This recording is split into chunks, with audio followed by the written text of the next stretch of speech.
સમયે પોકરણના જંગલોમાં ભૈરવ નામનો એક ભયાનક રાક્ષસ રહેતો હતો. તેનું નામ સાંભળતા જ લોકોના થરથર કાંપતા. પશુ હોય કે મનુષ્ય, જે તેના રસ્તે આવતું, તેને તે ફાડી ખાતો. પ્રજા ત્રાહિમામ પોકારી ઉઠી હતી. લોકો ડરના માર્યા ઘરની બહાર નીકળતા ગભરાતા હતા. અધર્મ ચરમસીમાએ હતો.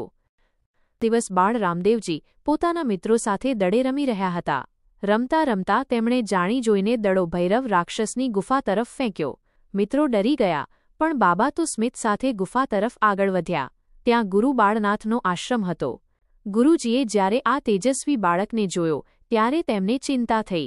તેમણે રામદેવજીને ચેતવ્યા અને રાક્ષસથી બચાવવા પોતાની રજાઈ, ગોદડી નીચે છુપાવી દીધા. જેવો ભૈરવ રાક્ષસ ત્યાં આવ્યો, તેને કોઈ માનવની ગંધ આવી. તે ગુસ્સે ભરાયો.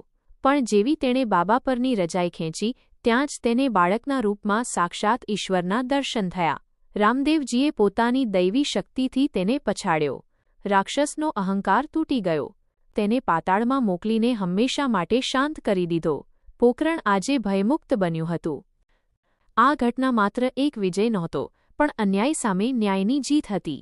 બાબાની આ કરુણા અને શક્તિ આજે પણ લાખો ભક્તોના હૃદયમાં જીવંત છે. જો તમને આ કથા ગમી હોય તો વિડીયોને લાઇક કરો અને કમેન્ટમાં જય રામદેવપીર જરૂર લખજો. આવી જ વધુ ભક્તિમય કથાઓ માટે અમારી ચેનલને સબસ્ક્રાઇબ કરો.